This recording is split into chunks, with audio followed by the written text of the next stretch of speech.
vacation in May. What's going on? My name is Justin and you're checking out another quick tip tutorial from Modern Mixing. So today I wanted to talk about making your claps wide and big and fat. And of course that's going to be dependent on the sounds that you get, but hopefully this will be a good starting point for you.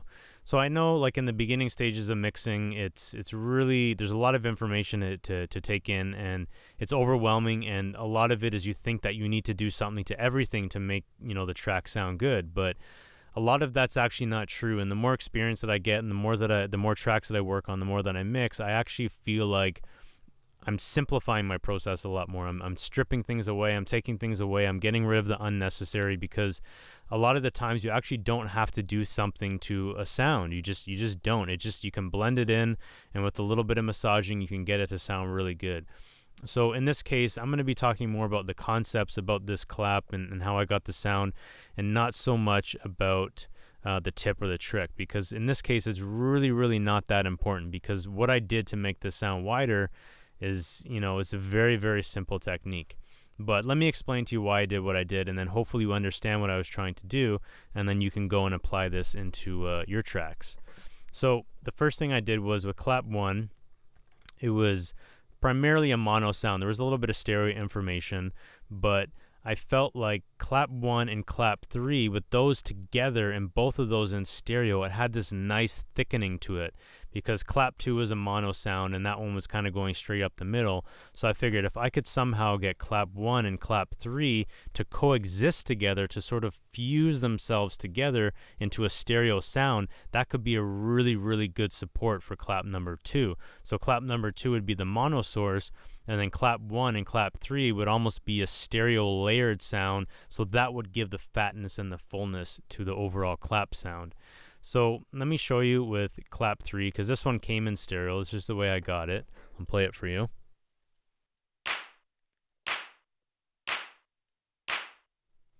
So that's very much a clap sound. And let me play clap 1 with that now, but without the plug-in on.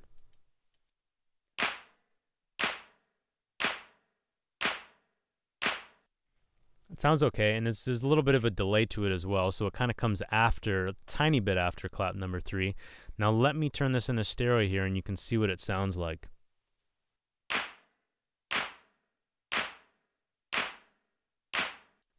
See how it's just a little bit wider, well, a lot wider, and it's way more full now. It just has this really beefy sound to it.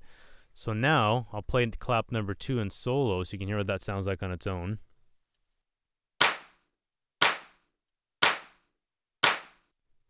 And then now let's bring in the stereo information and see what that does.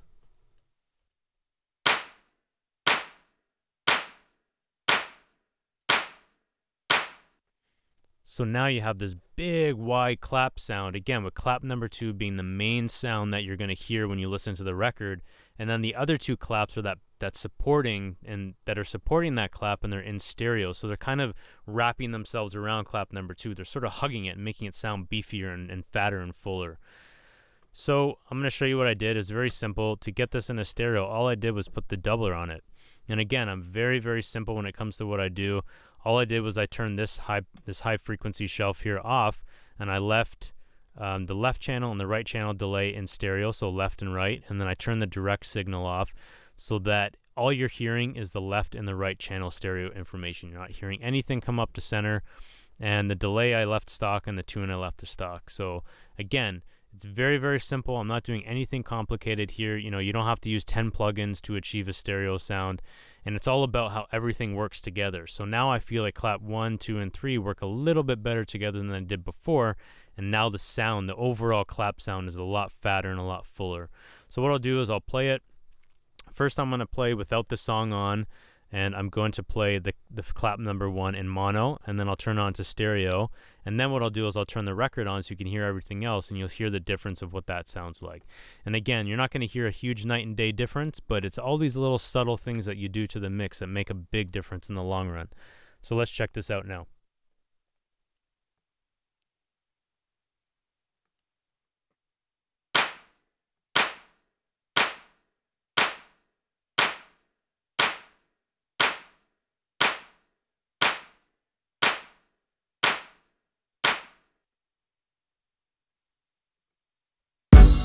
Marked my calendar, I'm taking a vacation in May. I'm done with crying, I'm out to find my way. I was barely treading water, now I'm swimming to the shore. I used to dread the weekend. Okay, so I know the vocal is a huge focal point and it's a lot louder than the clap, so it is, you know, sort of drowning out the clap sound, but you should be able to hear when I turn the doubler on for clap 1 that all of a sudden the overall clap sound just got a lot wider and it filled up a lot of empty space that you sort of hear in between the speakers. So again, nothing too complicated. Again, I try to simplify my process as much as I possibly can. But again, that should hopefully be a usable technique that you can use in your own mixes. And that's it for now. So hopefully you enjoyed that, and I will see you on the next tutorial. I'm taking a vacation in May.